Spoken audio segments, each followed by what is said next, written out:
Hey y'all, Scott here. Man, I had a chance to have an essay published in the book Why Peace, edited by Mark Gutman, but I didn't understand what an opportunity it was.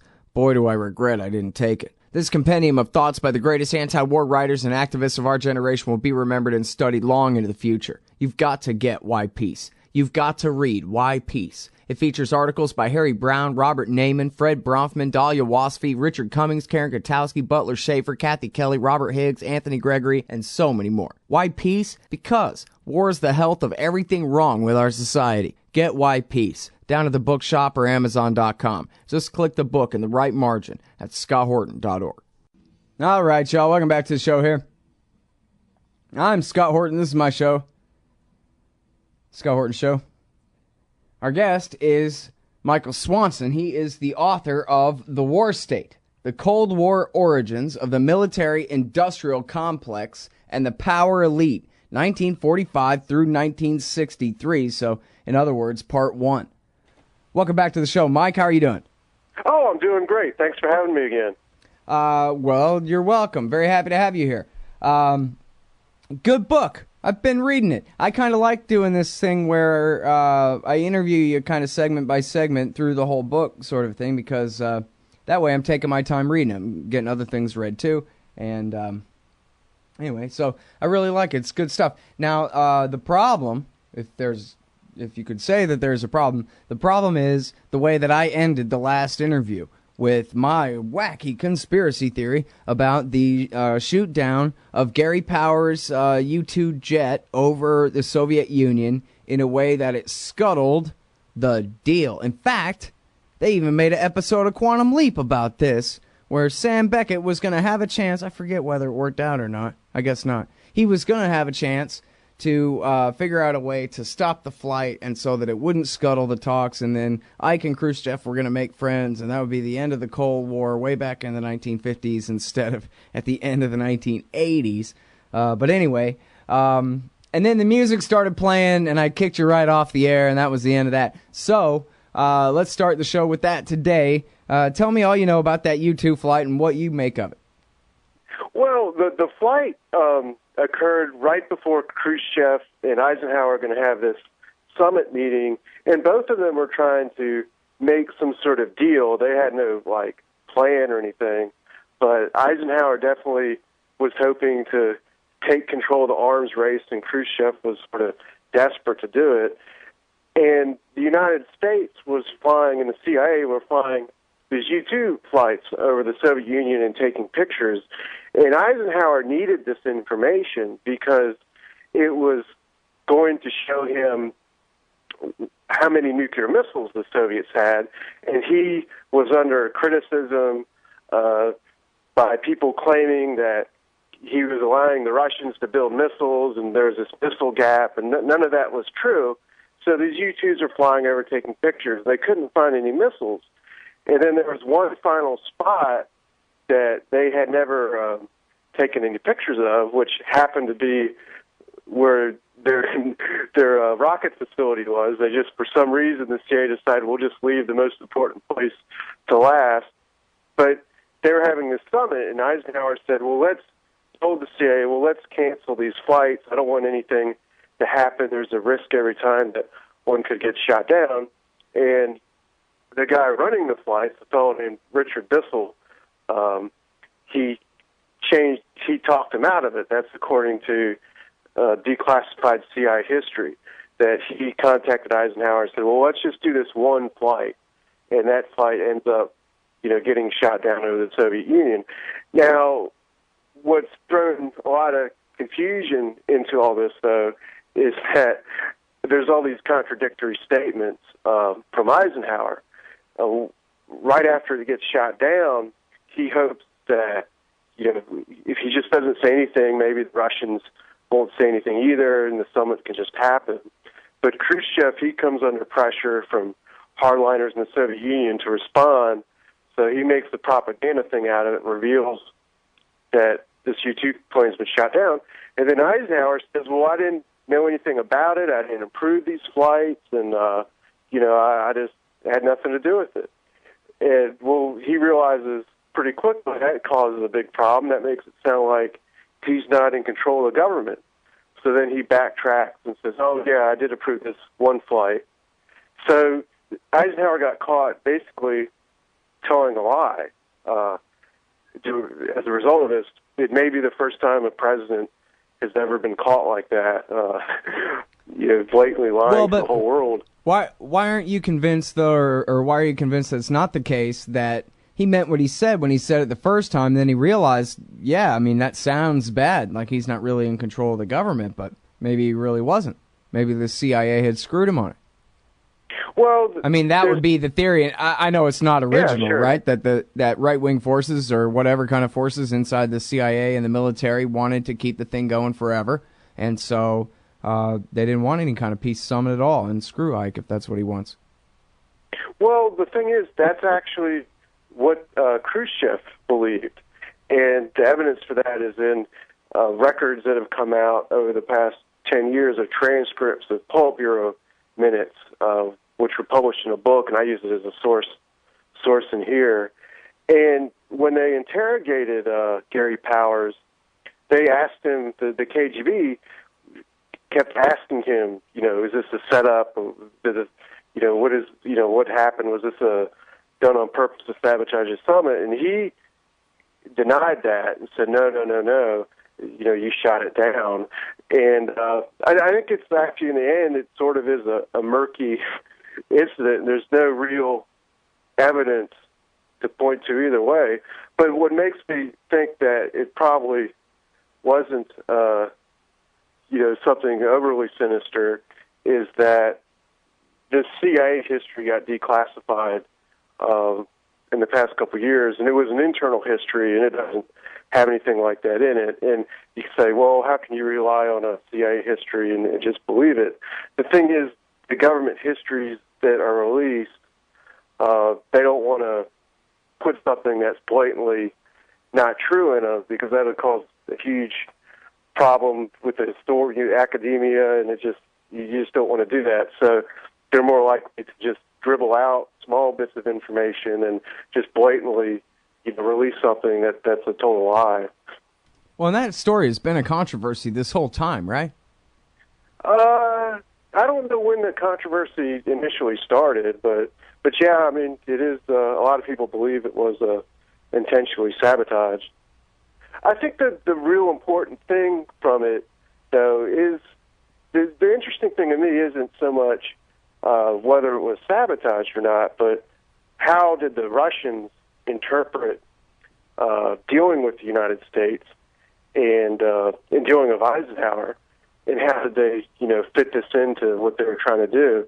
And sabotaged or not, what's interesting is Khrushchev's view of Eisenhower, and he met him before this happened. He came to the United States, and the two met, I think it was in the White House. And the Russians had a positive view of Eisenhower. They thought, they dealt with him during World War II. They thought he was a man of peace. But Khrushchev thought also that he wasn't in full control of the presidency, and that he was surrounded by, the word he used was militaristic forces. And he's probably thinking of John Foster Dulles in particular. He was Eisenhower's Secretary of State, and his brother, of course, was the CIA director. But John Foster Dulles, during the Dien Bien Phu incident or battle in Vietnam, he advocated intervening over there and even potentially using atomic weapons. So it'd be easy for someone like Khrushchev to see him and think, my God, this is what the United States is about, and here's Eisenhower trying to make peace. He's surrounded by these people who are very extreme, and then here's this mysterious incident. Well, it seems like if Khrushchev and the KGB were so suspicious that Ike was being set up, it seems like, I guess it just makes it even more too bad that they didn't ignore it and proceed and go ahead and deal with him and try to, push back.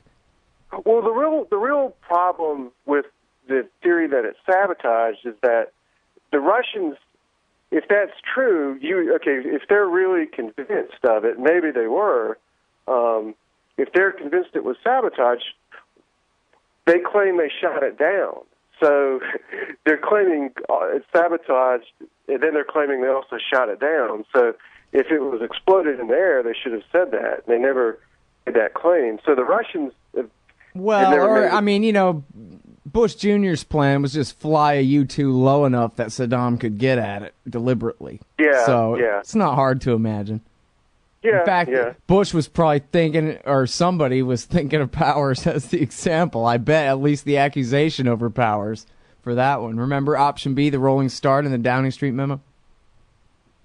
No, what was that?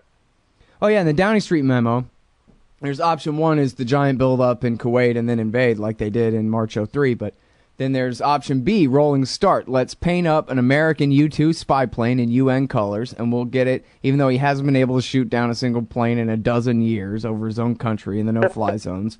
We'll deliberately get this shot down, and we'll use that as the casus belli. We'll go ahead and start the invasion early, and then just get the rest of the army there when we can. And somehow cooler heads prevailed over that plan, but that was, and Bush had proposed that, personally had proposed that to Blair in front of Dearlove, the head of MI6 at the time, and then it was Dearlove Smithers who took the notes. Good grief. Well, I mean, you can only imagine who gave Bush that idea. Yeah, I mean, somebody told him that, but, anyway. And I guess, here's the thing about the U-2 for me, and I'm sorry because we got to move on from here. There's a lot more important stuff to talk about, too. Sure. But I think I learned about this from my dad when I was a little kid, that there was a discrepancy even that he remembered from way back then, which was, and maybe this isn't even a real thing or not. Maybe this has been, debunked as a thing since then. But it was brought up to me as a little kid that if it was really supposed to be that top secret of a CIA deniable op, he wasn't supposed to have a parachute. And the deal was if his plane got shot down, tough, and that he knew that going in because he was that deep of a undercover sort of a dude or whatever, and that the fact that he had a parachute meant that, or seemed to indicate that it was, meant to be a publicity stunt that would undermine the talk, something like that. I don't know. I do know that he had poison capsules with him, and all these U-2 pilots were told if you're shot down, you're supposed to suicide yourself. So you would think they wouldn't give him parachutes to make sure it happened. Yeah, I mean, how deniable is it supposed to be? I don't know. But anyway. Yeah, exactly. All right. So now, tell me again what year Stalin died. 54, 55, I believe it was. All right, and then... So I believe I read in your book that there were some men in D.C. who thought, hey, let's go ahead and take this opportunity to put some of this brinksmanship to bed and see if we can move on in our relationship from here. And there was a possibility of that for a while. What happened to that? Was that this? Yeah, well, when Stalin died, the guy that first took over, his name was Malenkov, and then there's an internal struggle, and Khrushchev beat him out. But the key thing, the important thing, though, is that as soon as Stalin died, the Russians released statements to the effect that they wanted a cooling off period in the Cold War. And then, Eisenhower sort of tried to reciprocate by making a famous speech. It's titled Atoms for Peace, in which he talks about using nuclear technology for more peaceful things and controlling the arms race and so forth. So they made an olive branch to each other, but it basically, got scuttled by this U-2 incident. And the Russians were desperate to want to make some sort of deal. They were falling behind in the arms race, but just as important, they had turmoil in Eastern Europe. Czechoslovakia, they had to intervene there and put down a revolt. And Germany was a big problem. There was no Berlin Wall, and East and West Berlin were divided. The U.S. had the West Berlin was an Allied city, East Berlin was part of East Germany, but there was no wall. So what was happening was people were going to West Berlin from the Soviet territories and just leaving, and they're draining away their wealth and people, and this, they wanted some way to fix this. They ended up putting the wall later on, but they kept, Khrushchev made a bluff to Eisenhower, threatened war unless we settle to some deal over Berlin. And this props up again and again in the Kennedy presidency, where Berlin becomes this big issue between the two sides, and the Soviets essentially keep trying to run, bluff themselves into forcing the United States into some sort of negotiation because they're in a position of weakness, and the U.S. basically, besides Eisenhower and Kennedy later on, they view the United States as being sort of controlled, or that's not the exact way. I'll give you the exact phrase Khrushchev uses here. He makes this statement to the Politburo that when he looks at the United States, what he sees is strange events that occur by coincidence, almost can't be explained, and then forces that are willing to go to war, even if it's against the United States' interests as a country. That he says the quote, the word he uses is irrational.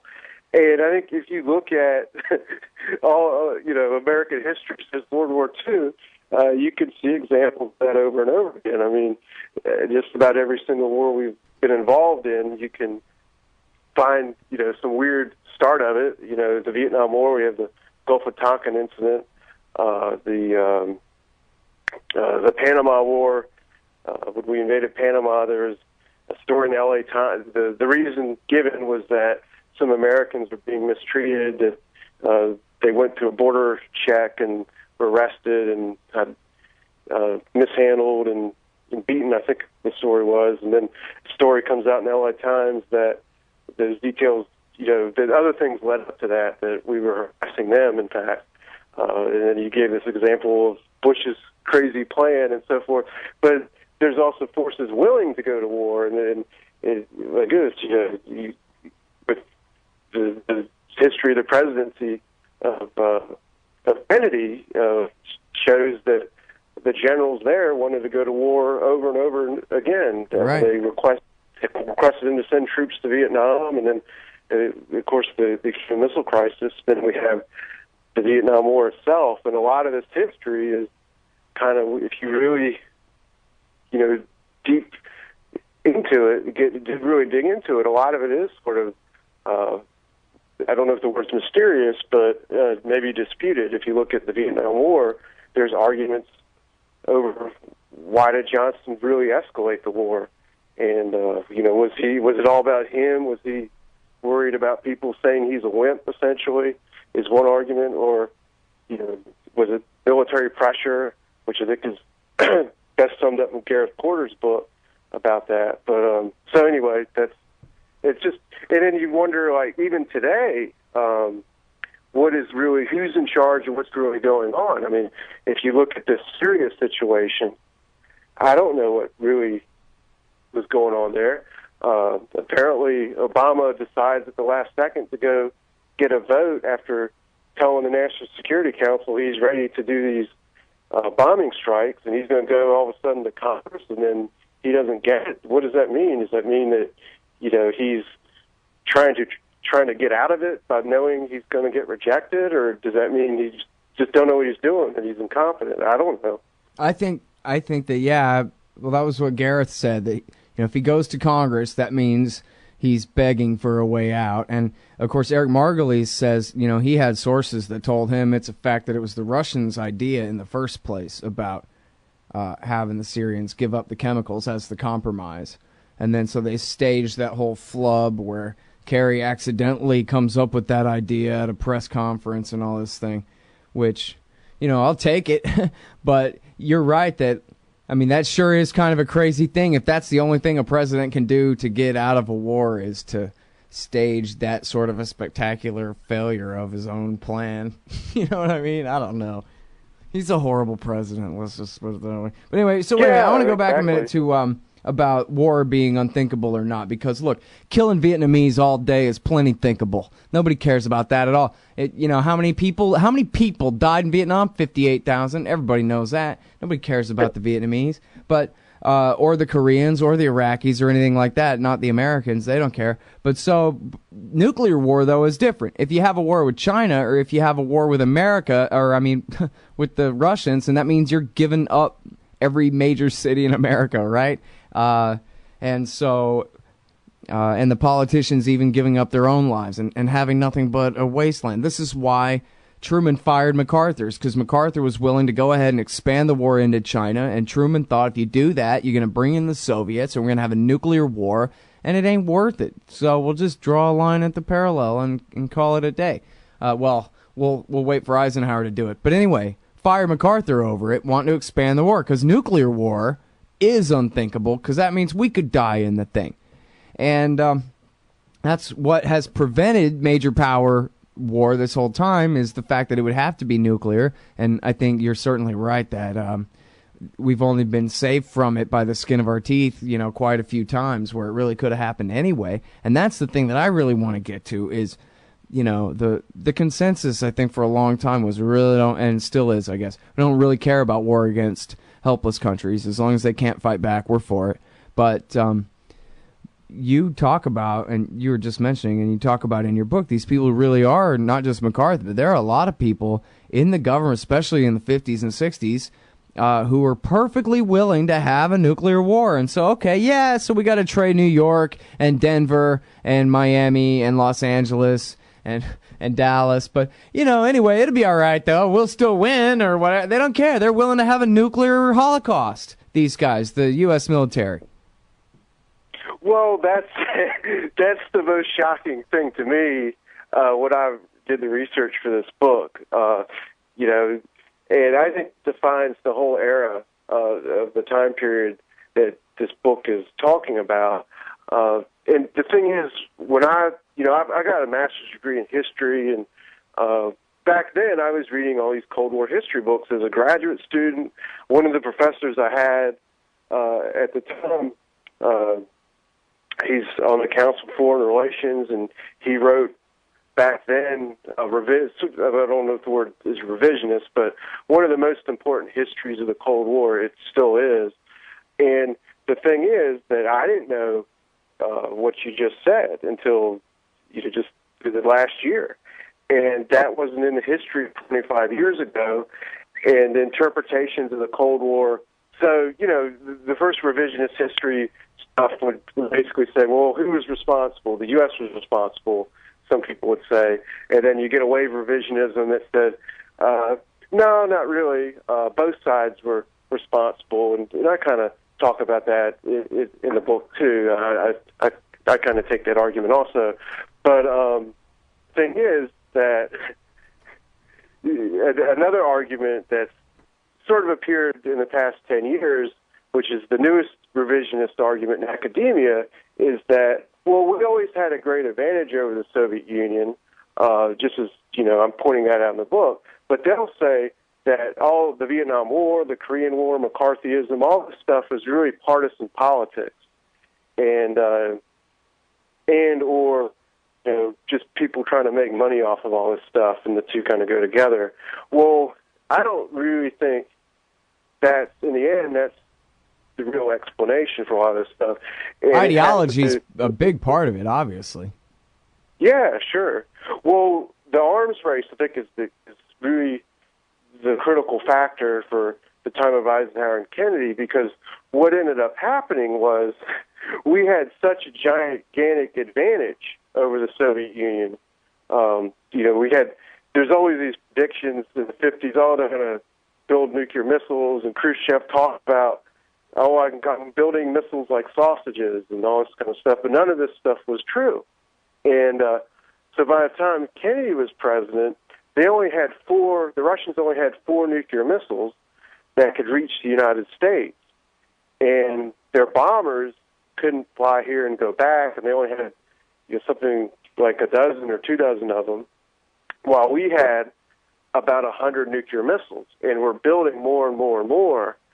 So in 1961, there's a crisis over Berlin again, where after the Bay of Pigs, Kennedy and Khrushchev has this famous summit, and Khrushchev gives him an ultimatum, if we don't settle Berlin, there could be a war, and Kennedy, leaves saying, well, it's going to be a cold winter then.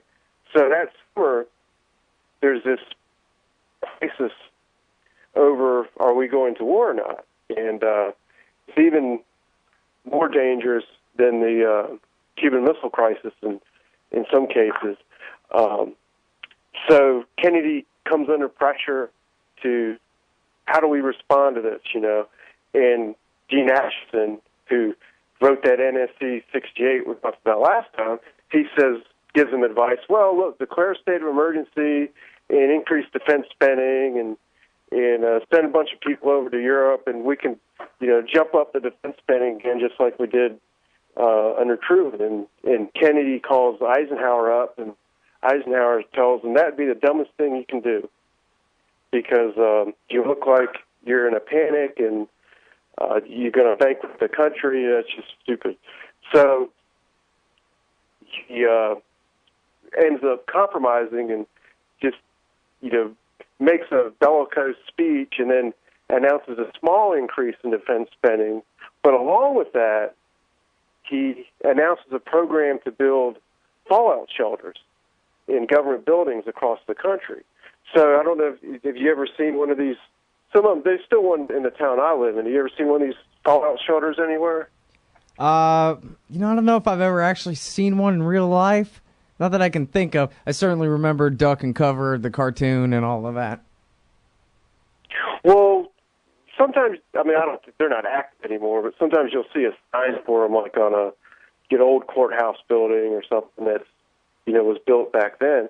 Well, what's crazy is that those fallout shelters weren't designed to protect people from nuclear explosions.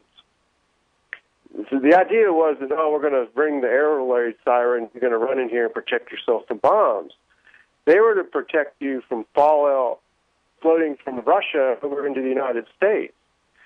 So so the idea that what it was a first strike plan to hit Russians, and then we would just sit in these fallout shelters for a week or two and then come out and, everything would be hunky-dory. It's just like with the so-called missile defense systems now. It's not really a defensive thing. It's just extra armor for bringing to your aggression. Yeah, exactly. But the thing is, they presented Kennedy with a plan in the summer 1961. They said, here's our nuclear strike plans. And it was a first strike plan. They just flat out told him, look, we got so many more missiles that there's a good chance we can shoot these missiles off and totally obliterate them, and they wouldn't even be able to harm us at all. And their estimate was, well, even if they do get some sort of response off, it would kill 10 to 20 million American people at most. So that was an acceptable, risk to some people, apparently. But they also told them that at the rate that we're building missiles, the optimal time to launch an attack like this would be towards the end of 1963 or sometime in 1964. And towards the end of this meeting, Kennedy got angry and left the room and said, we're not going to do anything like this, essentially. And that was that. But it just shows you the mentality that people had. And the thing is that during these years, China didn't have a nuclear bomb either until 1965. So they wouldn't be able to respond either. So there's some logic to, MacArthur's desire to, expand his war in Korea into China. And there is a logic, too, behind launching a nuclear war or something before 1965. And I think there's actually there is evidence that this is part of the reason the Vietnam War occurred. There's Pentagon histories that are declassified that show in 1964 they presented, Joint Chiefs of Staff presented Lyndon Johnson with a series of scenarios and plans to go to war in Vietnam, not just to defend South Vietnam, but they wanted to attack North Vietnam. And they claim, the phrase they use is that they had a nuclear umbrella that would be able to protect our invasion force, in North Vietnam. Of course, Johnson didn't do that, and we didn't really escalate in Vietnam until And by the way, for people who might have missed it, that I believe, Michael, what you're saying, that's newspeak for we're going to do this, and the Russians better not intervene at all or we'll nuke Moscow. Yeah, or That's China. what they mean by we have a nuclear umbrella. Yeah, or China. And I mean, it's just amazing stuff, this history. They have a phrase that I never heard before until right before I put this book out, and that is a coercive nuclear strike. The theory behind that is you nuke Russia, and then you just tell them to surrender, and then they'll have to. It's just amazing. So I think all this is an explanation for. When I talk about the Joint Chiefs of Staff too, I don't want to say all of them thought this at all, but some of them certainly did, especially the ones in the Air Force. But there's plenty of evidence that a few of them were skeptical of this sort of intervening or warmongering, whatever you want to call it. But there was certainly, it's frightening stuff. When you read this, it's just amazing. Yeah. Well, for people who are too lazy to do the reading, if you ever see that movie, 13 Days, I'm sure it's all chock full of inaccuracies. But part of it that is certainly right is that there were men who were willing to go ahead and have a nuclear war, even at the expense of American cities. Obviously they were far ahead in their capabilities beyond the USSR, as you say, but they were willing to go ahead and do it for whatever consequences. And by the way, I didn't actually get as far as the Cuban Missile Crisis in your book, so I don't want to go that far, but I would like to hear, for at least a little while, your telling of the Bay of Pigs disaster here, because, it's just been an interest of mine since I was really young for some reason. And I talked with the great Howard Jones, wrote a great book on the Bay of Pigs a couple of years back, who I got a good interview out of him about that. But anyway, just something that's interesting to me and interested for people who they've heard of that, the Bay of Pigs, but they don't know what it is. You do a really great job of retelling the story here, so why don't you fill us in? Because it really is something else. Well, the Bay of Pigs happened as soon, in a month or two, it was April of 1961, just months after Kennedy got in office. He launched an invasion of Cuba with 1,000 Cuban exiles. Castro took power in the 50s, and CIA was training these Cuban exiles, and they were in Nicaragua, put them on a couple boats and sent them to Cuba, about 1,000 men, and they were supposed to land there and start a spontaneous revolt and just take over the whole island. That was the plan presented to Kennedy. And if it failed, they told him, well, they can just go into the mountains of Cuba, and they'll be able to turn into a guerrilla army, and and eventually they'll win. And of course, what ends up happening is he launches this invasion. As part of the invasion force, there's a couple bombers that are supposed to go over to Cuba and bomb out Castro's Air Force and support the invasion fleet. Well, they end up blowing up only half the airplanes, so their mission fails. And then this is all supposed to be operation not involving the United States, which of course it is, and not everyone in the government told about it ahead of time. So the ambassador to the United Nations for the U.S. Is told that we have nothing to do with it, and we have nothing to do with these bombers, and they're just actually Castro people defecting. And this guy, Adlai Stevenson, he tells the UN this, and then he finds out, well, the CIA lied to him, and with his cover story, he's telling the world. Now he gets mad, because he looks like a fool, and then he complains to George Bundy, Kennedy's national security advisor. He cancels the airstrikes as a result, and the whole invasion, of course, collapses, and the men surrender, and Castro eventually allows them to come back to the United States under ransom payment that Kennedy pays. It's $30 to $50 million. And the thing about it is, why has this whole stupid operation even happened in the first place? And that's one of the things that Khrushchev tells the Politburo. He basically says, what is this? I can't understand why Why would the President of the United States launch a stupid invasion like this and let it fail? What in the world? What does this mean? Does this mean Kennedy's incompetent? Or does it mean that this is some sort of trick that Alan Dulles of the CIA has played on him to discredit him or something? Khrushchev just makes no sense out of it. It's one of these, strange events that we were talking about before, but thankfully, there's been plenty of great histories written about it, plenty of records about it and everything, so I don't really think it is a mystery today, although it certainly would be if you were alive then watching this on television, the news conferences and stuff. Yeah, well, it's a mess. And, it's funny, the fact that the thing went on, it's just, separate from all the rest of the politics and whatever. It's a curiosity to me. Just, I think even that book, The Perils of Groupthink, was written about the planning for it, where they changed every part of the plan in an ad hoc way at the last minute, and then they still went with it. And everybody knew at some point they had an objection.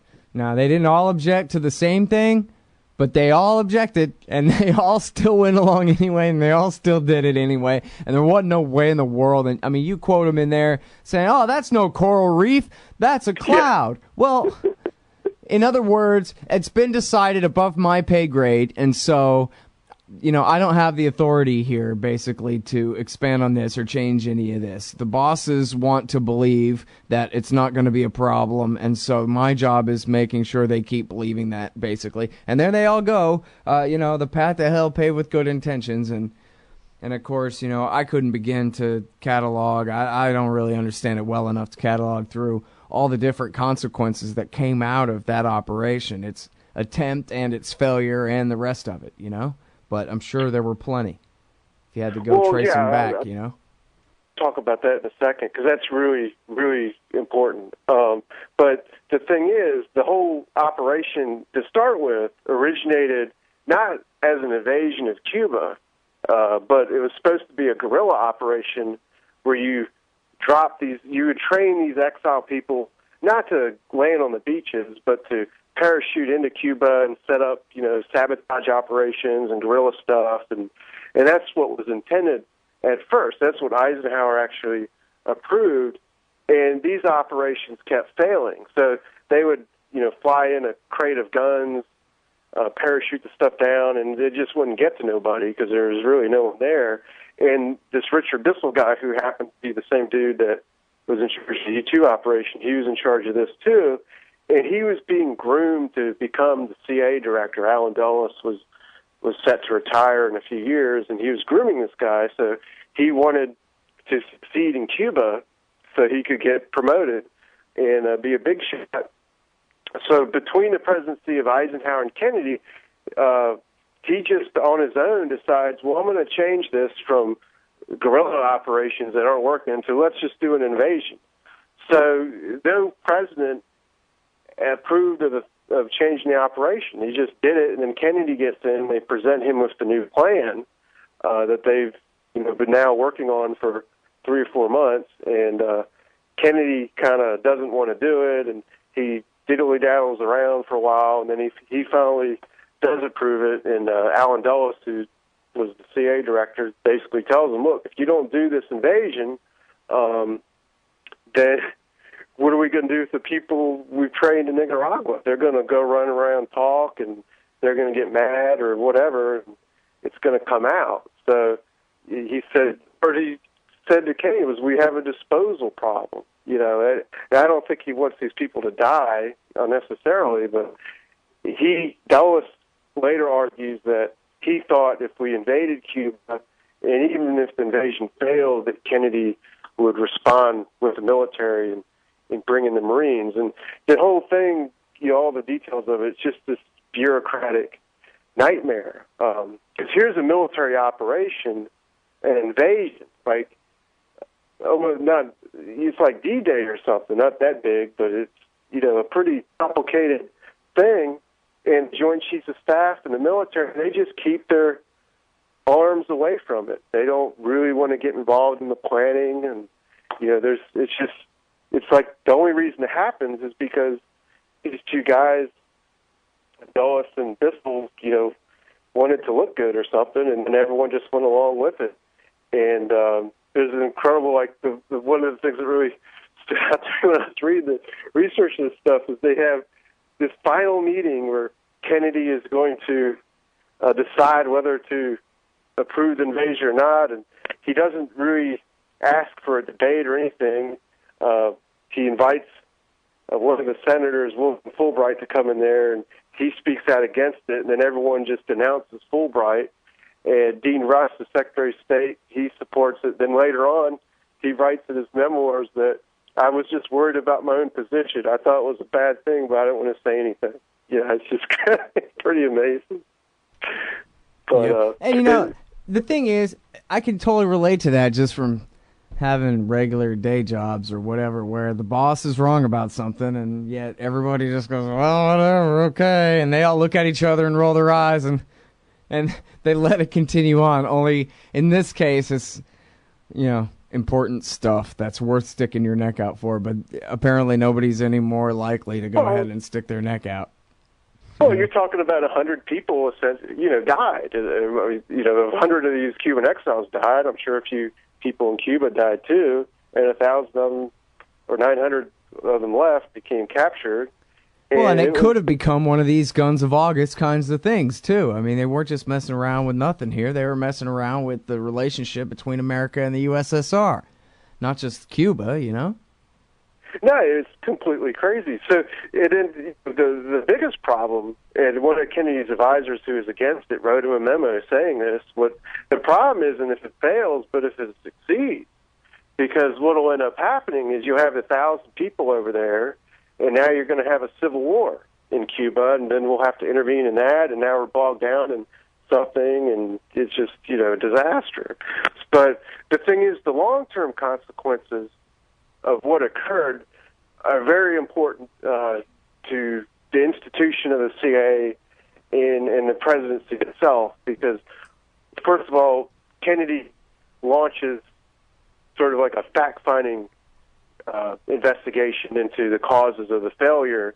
He brings in Maxwell Taylor, who is a general that was working under Eisenhower, to personally advise him and sort of fix the situation and so forth. And two things end up happening.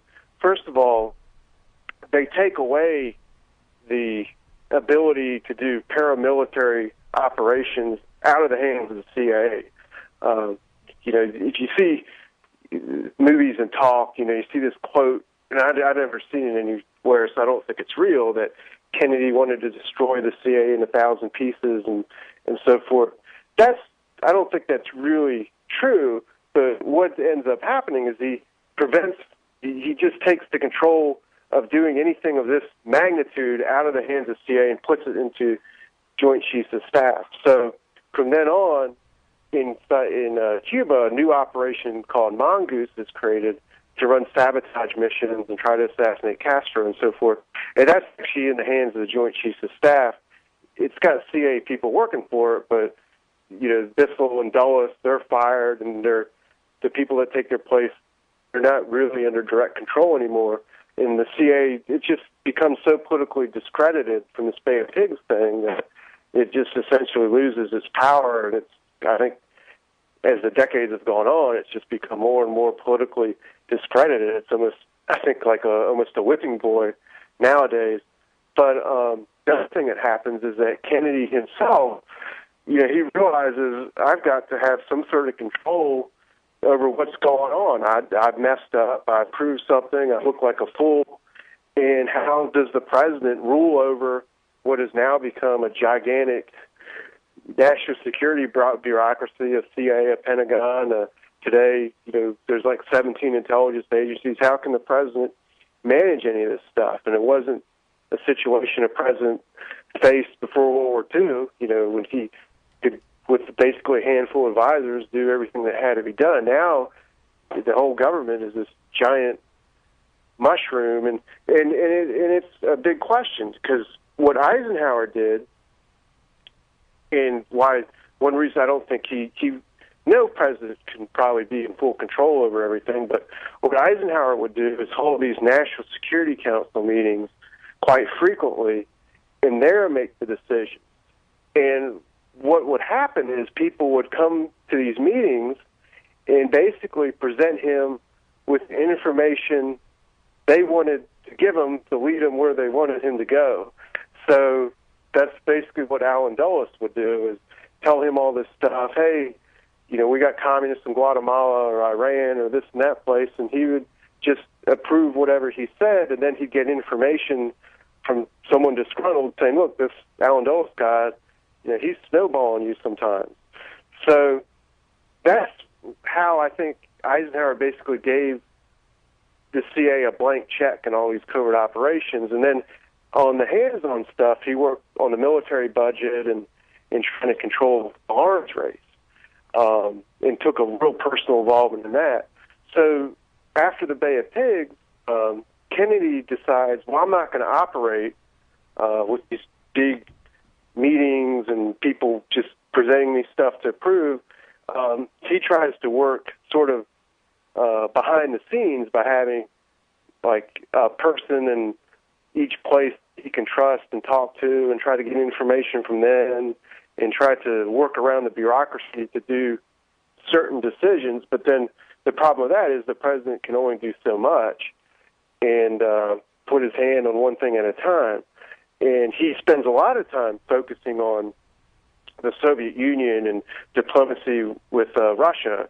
Him and Robert Kennedy form a back-channel network, a communication line to relatives of Khrushchev to communicate with and try to negotiate deals with and so forth. And that actually, the relationship helps them resolve the Cuban Missile Crisis when that breaks open. But one thing that ends up happening is when it comes to the Vietnam situation, Kennedy kind of, sort of ignores it almost for most of his presidency, and the situation deteriorates. It isn't until the very end where he really starts to say, well, I better start to get more involved in this. Right. Now, it's funny, when you talk about the power of the bureaucracy and all that, the only people, we spoke a little bit about this before, about how it took, Nixon at his drunken rages to be able to take control of the thing. And it seems like the only other person I can think of, I guess you're saying Kennedy, to some degree pushed back, but the only person who was really successful that I know of really controlling the bureaucracy, it seems like, from what I know anyway, they say he's a legend because he was able to do it. And that's Dick Cheney. He had so many people. He had Washington so wired. He knew who everybody was and what all their connections to each other were and exactly which strings to pull and where to apply pressure. And he had, staffers in the Senate, and he had people in the Pentagon, and he had, everywhere he needed them. He could control the entire state as a unitary executive in a way that I don't know if anybody was ever that successful. Think about their complaints, right? The CIA and the State Department and all the generals that resigned, they realized, wow, this guy's got total power over us. We can't stop him, so we quit. Yeah, I think you're right. And the way, the reason he was able to do that is because he goes back in government to the Ford administration. Because he was even worse than them. Yeah. Because he personifies evil. Oh, sorry. But he also had an ally in Donald Rumsfeld too, and they were good buddies back in the Ford administration. Which was it? Rumsfeld was Secretary of State back then, and Cheney was Chief of Staff, I think it was. And so you've got two men that have built up networks for 30 years before they got into the White House or into the Pentagon. So they had all this experience. They had all these contacts and a huge drive to do all this stuff. And you look at Bush, you think he was just over his head. Yeah. All right, now listen, we're out of time basically for today's show. I think we certainly have at least one more interview, maybe two more interviews worth in this thing to go over. Probably one more. But so I'm certainly looking forward to that. Before we stop to just tell everybody how to buy the book and all that, which they need to know, talk about the ones that you're working on and how close they are, because this is just the first of 2 or 3. Well, I'm working on the second one about the Vietnam War, and the idea is the time period's 45 to 1968, and I've written up to the Kennedy administration, so I'm hoping to have that all completed by next year, and probably release sometime in 2015. But I'm real excited about that one because this book here, the writing style for this war state book, even though I do think it's written really well, it really starts to come in, once you get past the first chapter and a half. And this new book I'm working on, it's well written throughout, and it's even better than this one. It's got even crazier information about the arms race and the reasons why we escalated in Vietnam. And I'm not sure what direction I'll go in after that. I've considered, writing one about the neoconservative movement in the 70s and 80s. Well, I almost went off on a tangent about that, about how Wohlstetter, who was Paul Wolfowitz's inspiration, gained all his power and influence as a nuclear warfare theorist, and how might we be able to actually go ahead and use these things, like Mr. Burns complains on The Simpsons, these do-nothing nuclear weapons that just sit around all day.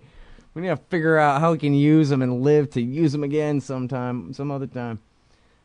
So anyway, yeah, I would very much like to read your treatment of that, who those kooks are, where they come from, and why they hate America so much. Anyway, we got to go. We're all out of time, but I hope next Monday, same time? Yeah, sure. That'd be great. Okay, great. That's Michael Swanson, everybody, author of The War State. Go out and get it, or sit right where you are right now and Google it and get it. It's at Amazon. You can click the link from my website. Thanks, Mike. See you all tomorrow. Hey, Al Scott here. Ever wanted to help support the show and own silver at the same time? Well, a friend of mine, libertarian activist Arlo Pignatti, has invented the alternative currency with the most promise of them all. QR Silver Commodity Discs. The first ever QR code 1-ounce silver pieces. Just scan the back of one with your phone and get the instant spot price. They're perfect for saving or spending at the market. And anyone who donates $100 or more to the Scott Horton Show at scotthorton.org/donate gets one. That's scotthorton.org/donate. And if you'd like to learn and order more, send them a message at commoditydiscs.com or check them out on Facebook at /commoditydiscs. And thanks. Hey, y'all, Scott Horton here for Rocky Mountain Miners at RockyMountainMiners.com. Ever wanted to destroy the Federal Reserve System? Now's your chance. New free market currencies are making our fake government money a thing of the past, and good riddance. If you want to mine new Bitcoins and Litecoins into circulation, you need a computer set up to crack the codes to the new coins. Get the Prospector from RockyMountainMiners.com. It's ready to do the work right out of the box. Crack the equations, spend the money. Use promo code Scott Horton Show and save $100. Get all the info and get the Prospector at RockyMountainMiners.com.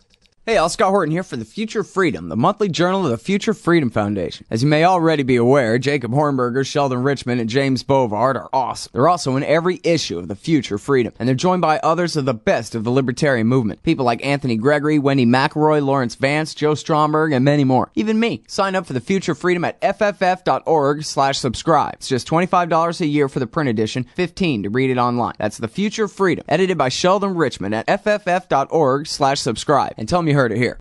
Hey, Al Scott Horton here to talk to you about this great new book by Michael Swanson, The War State, the Cold War Origins of the Military-Industrial Complex and the Power Elite. In the book, Swanson explains what the revolution was, the rise of empire, and the permanent military economy, and all from a free market libertarian perspective. Jacob Hornberger, founder and president of the Future Freedom Foundation, says the book is absolutely awesome, and that Swanson's perspectives on the Cold War and the Cuban Missile Crisis are among the best I've read. The poll numbers say that people agree on one thing. It's that America is on the wrong track. In The War State, Swanson gets to the bottom of what's ailing our society. Empire, the permanent national security bureaucracy that runs it, and the mountain of debt that has enabled our descent down this dark road. The War State could well be the book that finally brings this reality to the level of mainstream consensus. America can be saved from its government and its arms dealers. First, get the facts. Get The War State by Michael Swanson, available at your local bookseller and at Amazon.com, or just click on the book in the right margin at scotthorton.org. Hey, y'all, Scott here for MyHeroesThink.com. They sell beautiful 7-inch busts of libertarian heroes Ludwig von Mises, Murray Rothbard, Ron Paul, and Harry Brown. I've got the Harry Brown one on the bookshelf now. Makes me smile every time it catches my eye. These finely crafted statues from MyHeroesThink.com make excellent decorations for your desktop at work, bookends for your shelves, or gifts for that special individualist in your life. They're also all available in colors now, too. Of course, gold, silver, or bronze. Coming soon, Hayek, Hazlitt, Carlin. Use promo code Scott Horton and save $5 at MyHeroesThink.com.